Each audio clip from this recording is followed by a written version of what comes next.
RTAG Nation, we are just about 8 days away from the RTAG National Convention.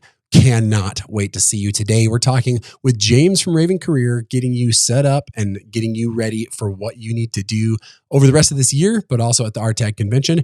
And we're going to talk about the new RTAG Legacy Donation Plan. Welcome to the RTAG Nation Podcast.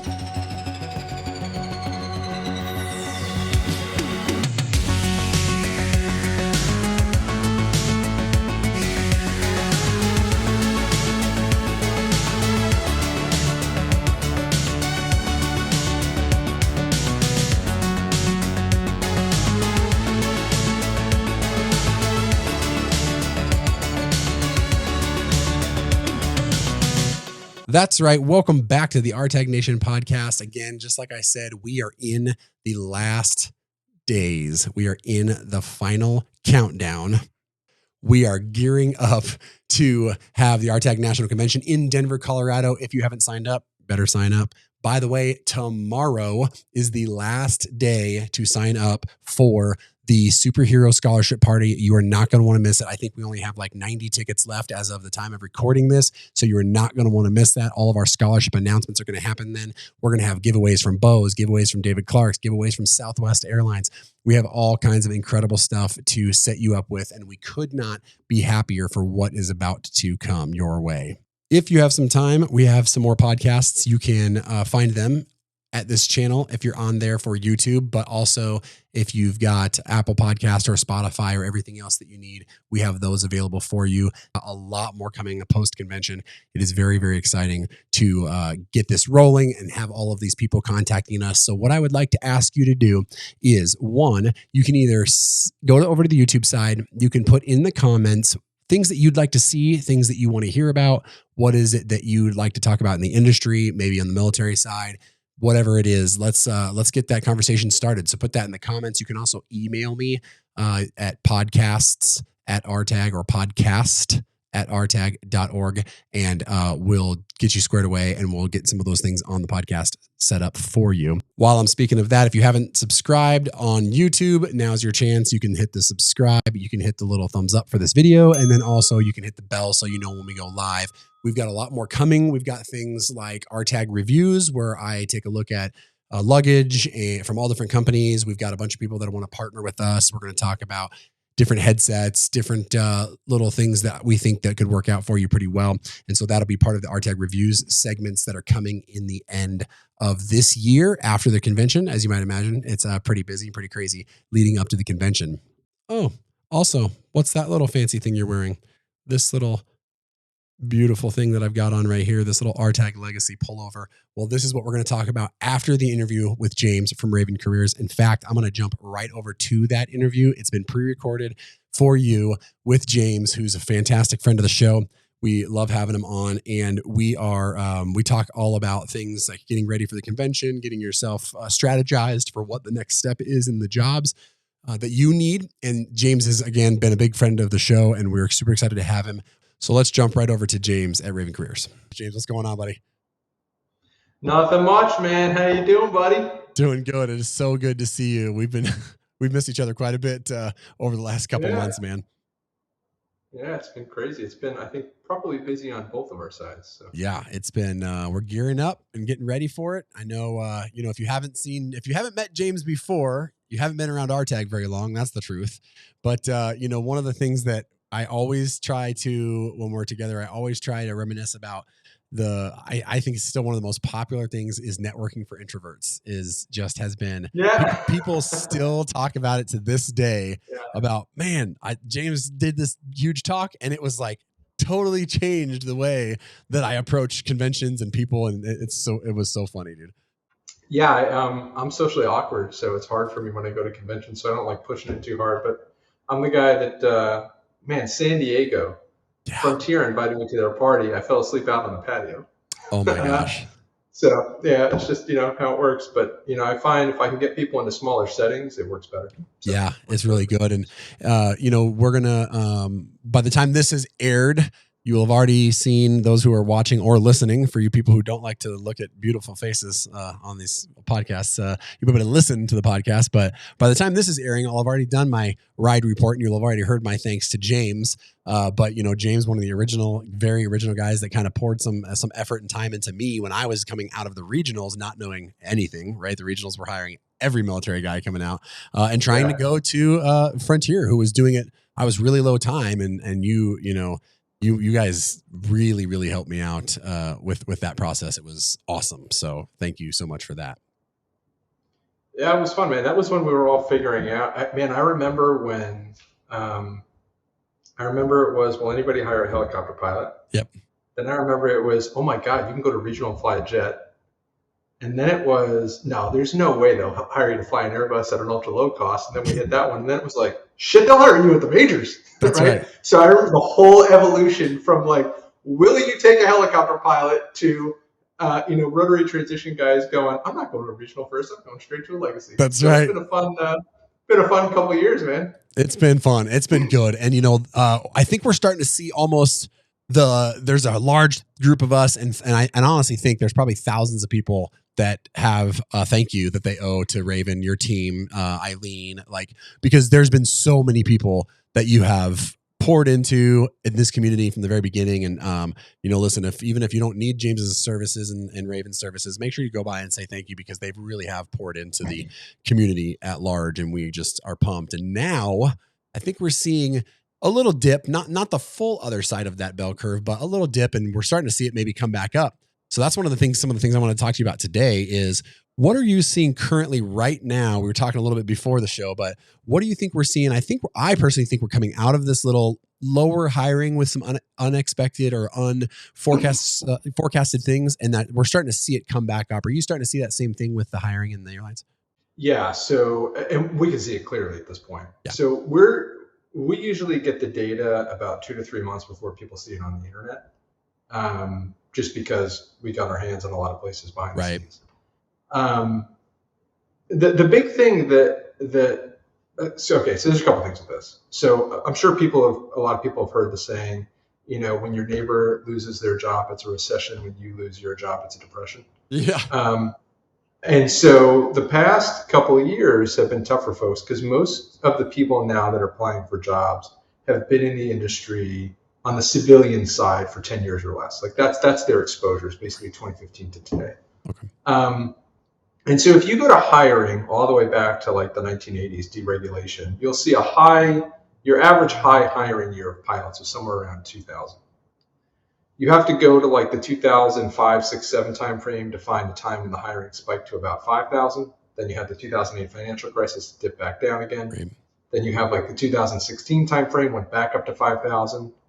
Coronavirus dropped into the toilet, but coming out of coronavirus, you had 2 years in a row of 13,000 pilots hired per year. Wow. Each year they were hired. Wow. So 26,000 pilots hired over 2 years. So the problem is, if you've been in the industry since 2015, 5,000 is a low number of hiring to you. I gotta pump those numbers up. Those are rookie numbers in this racket. Right. Number one.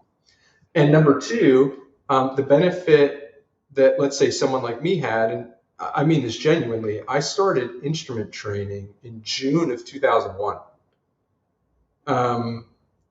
And so my entry into the business was a kick in the teeth and an F you, this is not going to go well for you. So that's the expectation that I had set. Now take somebody that's been exposed to the civilian side for 10 years or less. Not only were they exposed to a 5,000 pilot hiring year being a low year, but you guys have social media, I didn't. Right. So for me, I had to go to a friend one at a time for them to tell me I was a loser. Le who? The her. Right? You guys get on social media and Instagram, they can blast that to 10,000 a minute, right? Yep. And I apologize if any of the influencers are listening, but when you see someone that's 25, 26 years old going, oh my God, I'm non-revving today on my favorite jet, and it's a 767-300 at Delta, and you look them up and you're like, oh, you went from like high school to Delta in 5 years. Yeah. That's a pretty tough message when you're now, like, if you were on fire, somebody wouldn't pee on you. Yeah. You know what I'm saying? Like, it's just such a stark difference, Right. and people are getting it shoved in their face. I went to Oshkosh this past week because I'm a nerd. Yes. And the amount of recruiters that I talked to that said, if you took the bottom 20% of our seniority list and made them reapply for a job right now, they wouldn't hit the criteria to get interviewed. Wow. Yeah. I mean, Remember that when you're watching those influencers on the internet, right? So the difference is it's easy to turn to someone when they're struggling and say, suck it up, work harder. Yeah. But the reality of the situation is if you have a soul and empathy and you take a look and you go, this person just experienced a 60 or 70% drop in hiring. So I can say all day long statistically that 5,000 pilots is a lot of hiring. Right. But the reality of the situation is when you feel a 60% drop of anything, that's a real loss. And people are now having to compete in ways that they're not used to, which means like most people would be happy if they just got a rejection as opposed to being ghosted and hearing nothing. And so it's tough because people are in a situation right now where they're trying to figure out, is what I'm doing working? Is it not working? Am I headed in the right direction or am I not? A lot of people have to go home to their families. They're asking them to make sacrifices, whether they're financial or time sacrifices on this dream, not knowing if they're driving their family off a cliff or if they're going up the right mountain. And so the past, let's call it 24 months, has been tough. But now, and we're starting to see signs of the numbers picking back up. Anecdotal information is just the quantity of phone calls that I've gotten in the past month for United and American interview prep. Yep. Right. When I go and talk to the recruiters at Envoy, Piedmont, PSA, and I get how many classes they're running a month and how many people they're putting into class and what percentage of those are cadets versus off the streets. And you look at those numbers and you go, those numbers are all moving in a positive direction. When you start taking a look at the Airbus factories in, by the way, I'm a nerd, so I apologize. Oh, I love it. But, you take a look at the Airbus factory down in whatever it is, Alabama, and call the Chamber of Commerce and ask how many people Airbus is hiring right now to start pumping out more airplanes. The numbers, thousands of people are being hired right now. When you have connections into the folks that make decisions at different carriers, so you can read some tea leaves and get some ideas on what the hiring trends are going to be, and you get the projections, and you're like, shit, that's a lot of people you're about to pick up. And the reality of the situation is United, Delta, American, Southwest, FedEx, and UPS dictate all the industry hiring. When they start picking up people, guess what? Regionals start losing people. Corporate companies start losing people. Fractionals start losing people. And that's where the sand has been in the gears over the past year or two. Corporate aviation's been doing great. Right. But if you've been looking for a skill bridge for the past 24 months, you're going, why won't they take me? Because there's no attrition. Right. Right? When you see, why is regional X, Y, or Z not taking me? Because the attrition is down. And then when you factor in things like, look, Spirit's got another furlough coming through, which will be absorbed. It's going to be a temporary hiccup, but it's going to be okay. You see Air Wisconsin go out of business, right? Those are infusions of talent into the system that slow things down. Sure. And that's why the folks that we're working with now, we have folks in the 1,500 to 2,000 hour range that are now starting to interview to fly, at ultra low cost carriers or fractionals, so on and so forth, regionals. And the problem is on the surface, what people see is they see the social media post. Yeah.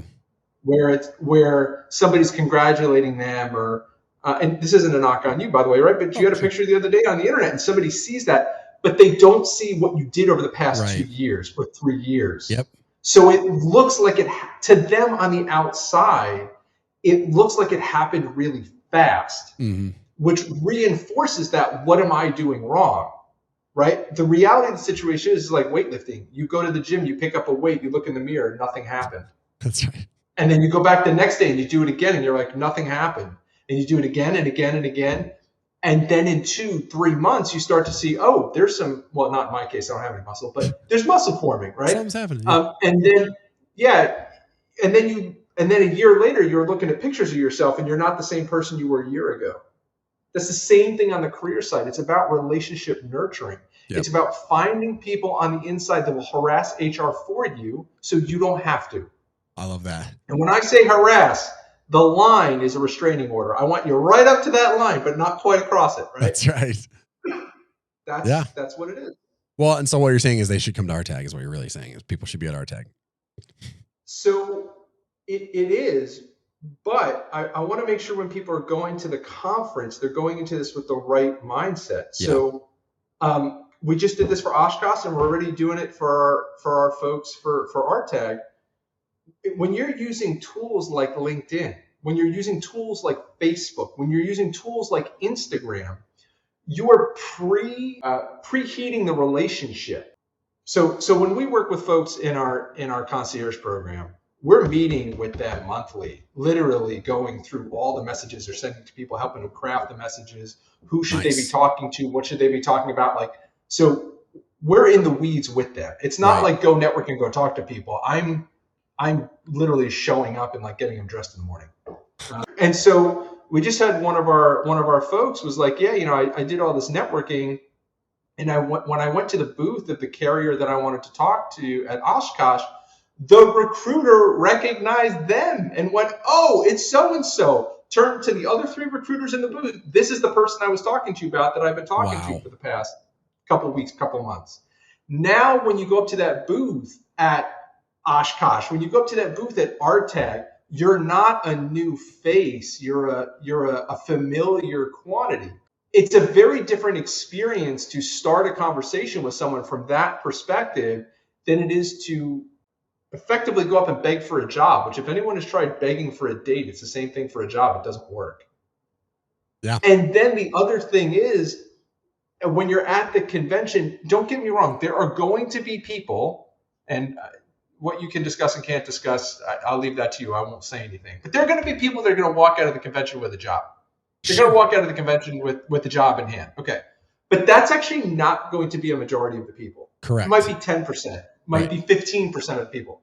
So the other 85% can walk away from that and go, well, that sucks. I didn't get a job. But the reality of the situation is, the convention is like I like to use dating examples because they make sense to me. But it's like, you go out on a date, you end up at somebody's place, leave something behind so you have an excuse to go back, right? That's the convention. Is you're using that experience to create a face-to-face connection so that after the convention, whether it's through LinkedIn, whether it's through email, whether it's through phone, whether it's through Instagram, whether it's through Facebook, I can keep a conversation going with that person. Yeah, it's the catalyst for sure. Yeah, humans are very simple creatures. We choose who we know. Yeah. Right? If we don't necessarily choose the best option. We choose the known option. So when people look at why we're able to get folks hired at the flight times we're able to get them hired with the background that they're hired with, the problem is people are grabbing a copy of their resume and they're going, oh my God, what's on this resume? Can I copy that? Right. That ain't it, bro. Right? Like the resume, yeah, don't get me wrong. The resume's got to be done well. And the application's got to be done great. We do all that shit. But you've got to get it in front of the right people. And you have to understand how to have a conversation with them. And it's really hard right now because people go in with that like desperate energy and it doesn't go well. You have to know each of these, a resume, an application, interview prep, those are assets on a battlefield, not a plan. Right. You don't just throw assets on a battlefield and go, everybody's shooting that direction.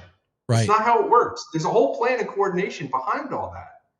Well, it's the same thing on the career space. Yeah, your resume's got to be done well, and it has to connect to the application. Yes, the application has to be done well. It's got to connect to the LinkedIn profile. And yes, when they go through all that back together, it's all got to loop together. Yep. So when you're sitting in a stack of 10,000 resumes, most of which suck because they all copied each other from a template, right? I've got to think through. A recruiter's going to look through that resume in 6 seconds. In 6 seconds, I got to get you qualified to buy permission for them to read the rest of it. But when they read the rest of it, I have to put content on there that starts a conversation. Right. I've got to get them to want to talk to you. And the things that are going to get them to talk to you are not what you think. It's not just aviation stuff. Right. And that all has together to the application and to the LinkedIn profile and so on and so forth. I'm sculpting a 360-degree picture. So that when that recruiter sees you, as cheesy as this sound, but there's a feeling that they have where they go, I like this person. Yes. That's the trick. And you can't get that from copying a template or copying. There's a strategy behind that. And it's really friggin' hard. I wish I had a boilerplate where I could sell it to you all for $50,000 each, and you can flick a magic wand and end up right where you want to be. But it doesn't work that way. It's just a lot of hard work, just like building muscle. But it's worth it because in the end, you end up at United, Delta, American, Southwest, FedEx, UPS, FlexJet, NetJets, wherever it is that you want to end up, you end up there, and your family's happy. Yeah. That's the game. Yeah, that's, I mean, you hit so many things that are dead on. And that's the thing that we tell people too, right? Is that even coming to a convention is just a touch point, right? It's just another thing so that when somebody sees the name James or somebody says Josh Lee, they're like, oh, okay, I remember that person. They came and talked to me. They have this unique characteristic about them. And then all of the other stuff, like you said, is rounded out. So it's like, oh yeah, they're fantastic on paper. And oh yeah, that person was really, really cool. They did X, Y, Z. I think that's part of the reason, like a lot of our volunteers at, that when they do the volunteer concierge stuff, that they get remembered because they're really serving the people for them. And that's huge. I think that's a massive, we talk about LinkedIn all the time, that it's like, I tell people, if you do not have a LinkedIn, you're insane. But I think that's a massive, what do you think you think LinkedIn's as big a deal as I guess we make it out to be? Keep telling everyone LinkedIn sucks. That way all my people can keep having the success they're having. That's a good point. So not getting on LinkedIn is insane. I mean, you have direct access to to someone who makes decisions to their right pocket. I go right to their phone. Yep. Like I can put content in front of you that you can see that you don't even realize you're forming an opinion of me. Right? And I'm not going to give away the farm on how we do it, but there's a lot of strategies on how we leverage social media to make you familiar, right? And the thing is, it has to be true to who you are. I'm a nerd. Right. So when you read my content on LinkedIn, it's nerdy content. People connect to it because it's about failures I've had in my career and how all practical strategies. But I'm kind of nerdy. That's what I like. Some people like humor. Some people like aerobatic. I don't care what it is. So I have people that we work with that share non-aviation content that creates boatloads of engagement. But you have to put together a strategy that when the person meets you face to face, they don't feel like, oh man, you pulled the rug over my eyes. You had someone creating content that's not you. It needs to be content that you're creating that's like you, so that when you show up face to face, they go, oh, I feel like I know you, even though they've never met you. Yeah, you're not catfishing a potential employer. No. and look, full disclosure, I mean, the very first RTAG that we went to, I didn't know what to expect, right? And so we didn't know people were going to want to buy things. We didn't know people were going to need help. We didn't know what it was going to look like. What we learned pretty quick, right? Because we've implemented in every RTAG after that. You can go buy my booth. There's nothing for you to purchase. Yeah. There is no credit card machine. What you're going to get is two really friendly ladies. One of them is going to have a British accent. One of them is not. There's going to be bottles of water. There's going to be mints, and there's going to be candy, and there's going to be 2 or 3 people having difficulty with anything. If you're having stress with anything, if you need a hug, they're going to give you one. Right? It's about building relationships. Yep. Now, will some of those people reach out to us afterwards and say, hey, can I work with you beyond this? Absolutely. Yep. Right? But it's not going to be 90% of the people there. That's not why we're doing it. We're going there to nurture and build relationships. So that's the mindset when you walk into these events. It's not how do I sell someone on hiring me. It's how do I build a relationship with someone that I can take out of this conference. Yeah. And like I said, anybody that sees us at RTAG, there will be nothing for you to buy. There isn't. That's not why we're there. If you want to buy something, you can talk to us afterwards, right? Yeah. We are there to provide support. That's it. It's a whole game. We're there to provide support, build relationships. That's huge. Make it simple, man.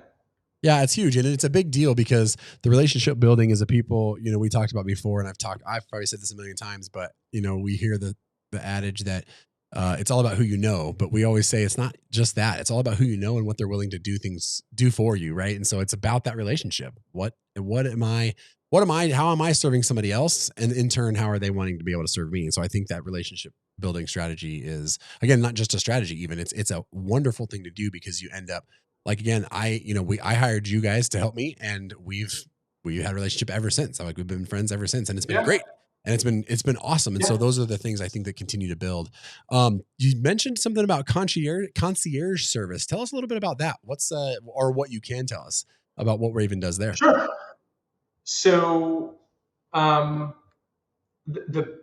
biggest thing that differentiates between success and failure for people is actually emotional support. As crazy as that sounds. Yes, you need an amazing resume. Yes, you need an amazing application. Yes, you need an amazing LinkedIn profile. Yes, you need amazing interview prep. But the reality is there's going to be a whole bunch of things that are going to happen in between that you're going to need support on. People, we have folks in our concierge program who, hey man, I'm trying the networking and I'm having trouble getting people to respond to me.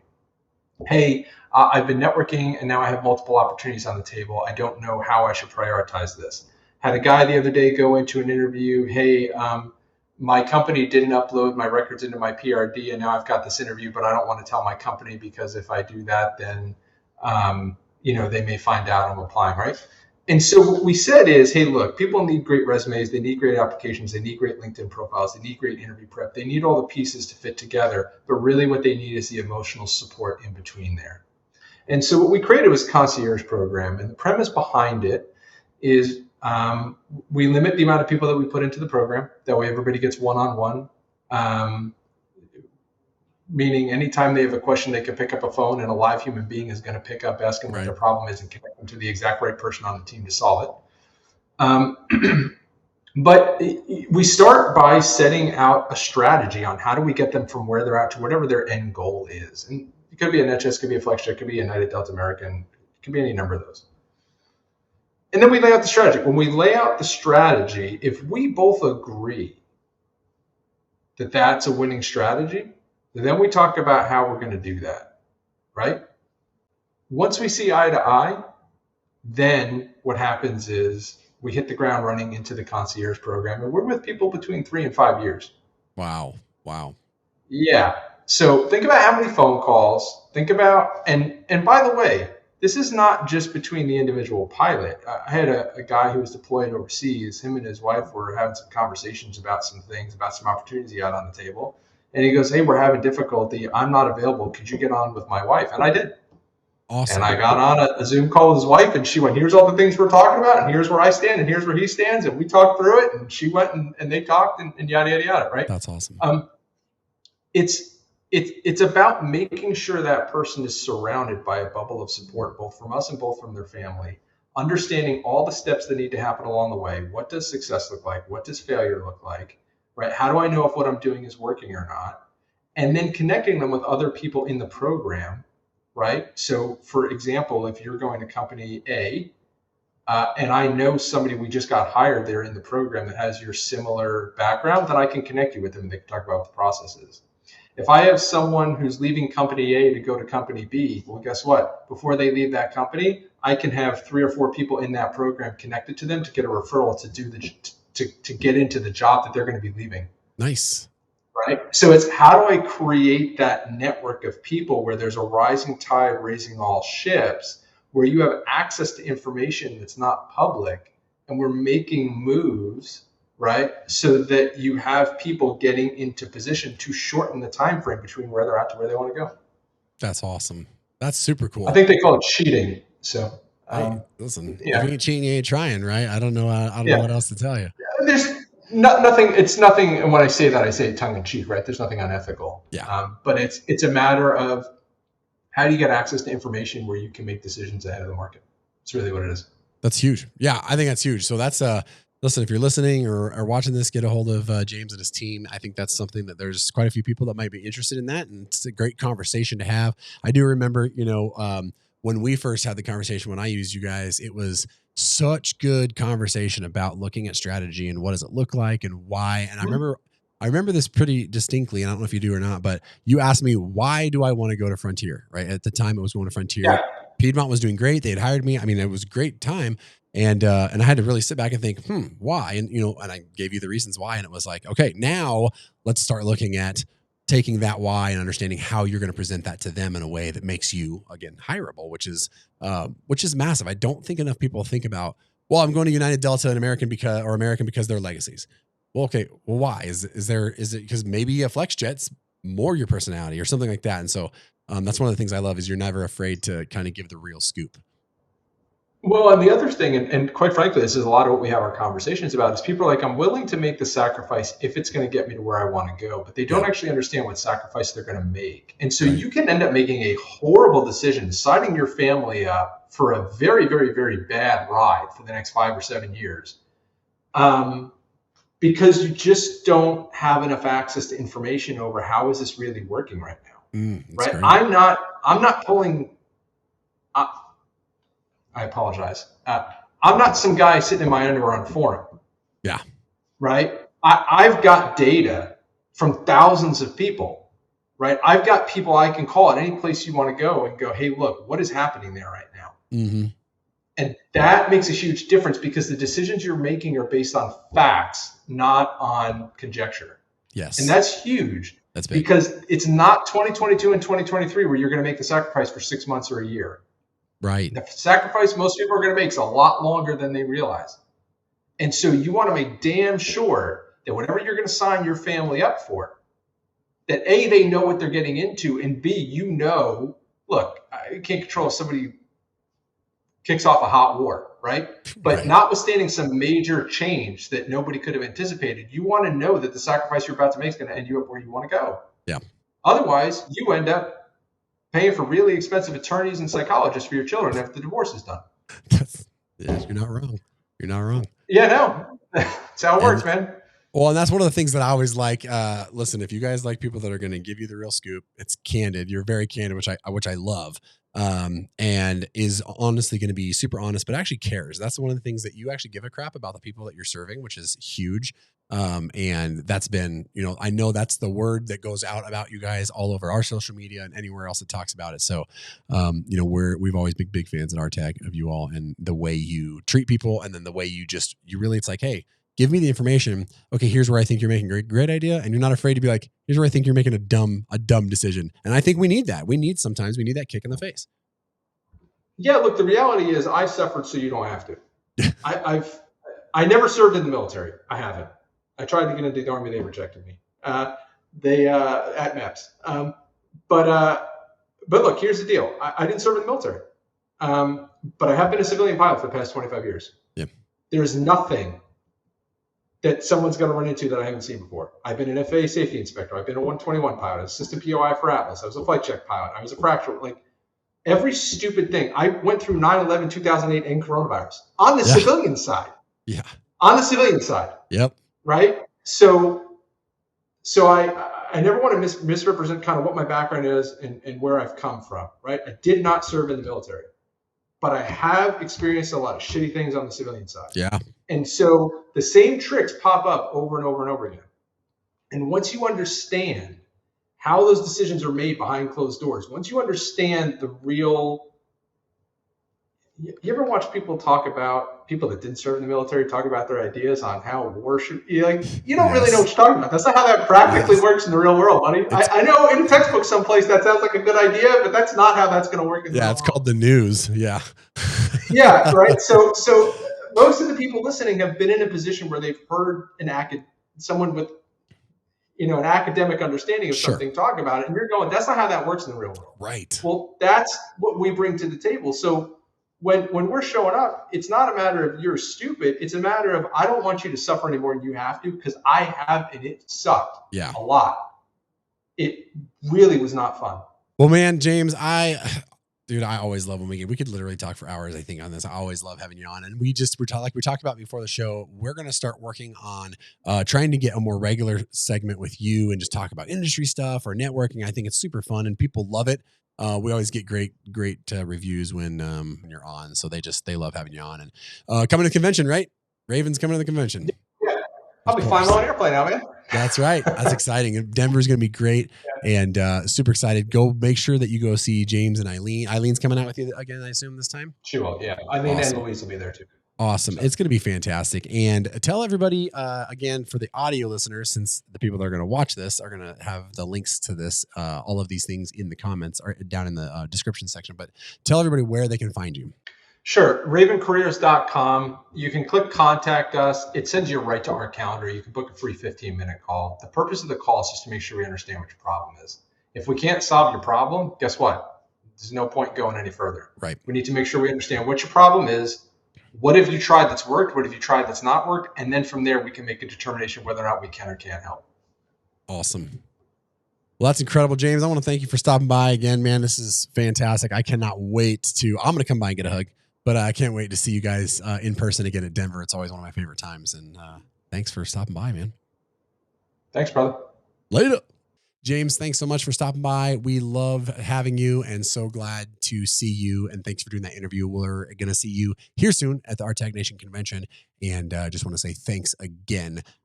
Now, I'd like to talk a little bit about some things that we have coming up for you, the RTAG community. Beyond the conventions, we've been working really hard behind the scenes, and not everything's going to be revealed right away. In fact, I'm going to talk about one thing today, and then at the convention, we're going to release some more information. We will videotape it for those of you who can't come so that we'll put it on the social media. But we have some new things that we've been working really, really hard behind the scenes to get ready for the RTAG community. But today, I want to talk about this little guy right here.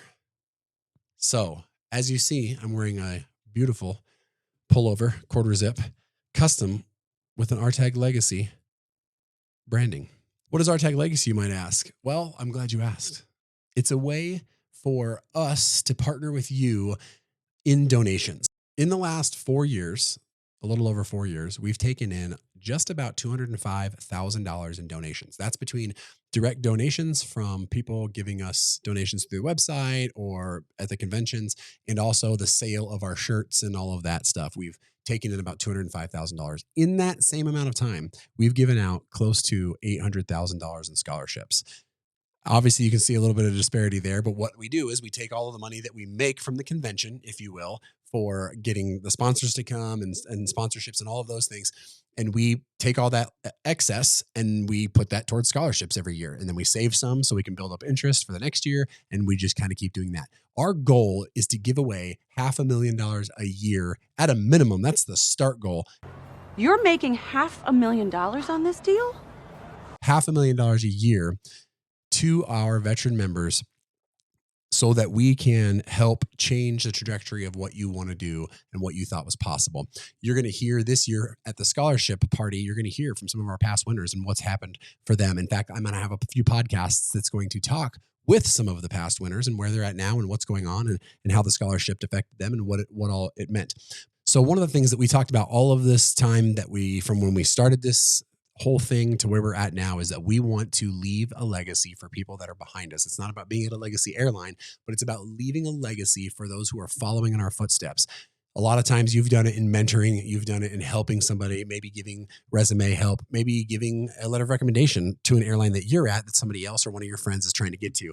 We want to keep that going. So what we've decided to do is we're going to build a new donation community called RTAG Legacy. So what is RTAG Legacy? Well, I'm not going to give you all the details right now. You're going to have to either watch the videos after we post them from the scholarship party or be at the scholarship party. But let me give you a hint. It's a way for you to donate over a year, and you can continually run it for as long as you want. But essentially, it's a 1-year commitment to donate at 4 different levels. There's RTAG Legacy Bronze, Silver, Gold, and then the Black level. And they're going to come with limited edition and only to the RTAG Legacy swag, for lack of a better term. This is one of those things. This is one of the levels, is this really nice quarter zip pullover. We've got a commuter jacket, which is going to be super sharp. That's a nice jacket. Yeah, it is, isn't it? And we'll talk about that at the convention, but you'll also be able to see that in the podcasts post-convention, and we'll put out a lot of information there. We've got custom Yeti mugs, 36-ounce Yeti mugs, and we've got a brand new custom hat that you can only get through the Legacy program. You're also going to get newsletters that we're also building right now. You're going to get early access to any of the swag stores. You're going to get a big discount to the swag stores, and you're going to have other discounts that are coming that are part of the next announcements that will happen in about 8 days at the convention. We think this is the next step in what RTAG wants to do in giving away this money. And we wanted to make it neat for you as well, so that you have a little something to be able to take away with you that recognizes you for giving, for being part of the legacy that's left behind, and being part of this great RTAG community. Every year, we're going to refresh the new legacy swag, if you will, the legacy products, and those will get automatically sent out to you for every year that you continue to donate monthly. And we just are so excited about what this looks like and what is to come for this through this legacy program. So when you have the opportunity at the convention, there'll be a legacy booth. We're going to talk about it at the scholarship party. We think that is going to be the next step on the road to $500,000. This year, I'm not going to announce the number, but we are so close. We are closing in on that $500,000 every year. And we just want to make sure that you guys are recognized as well for being part of all of this with us. Well, that's it for today. I cannot wait. We have one more podcast coming out next week before the convention. It's going to come out Tuesday or Wednesday. I'm not really sure when the time is scheduled to release, but that is going to be with United Airlines, Justin Ritter. You are not going to want to miss it. It is going to get you ready for everything United. You are going to be in for a treat. Thank you for spending your time with us today, and we will see you in 8 days if you're coming to the convention, and we'll see you on the next RTAG Nation podcast.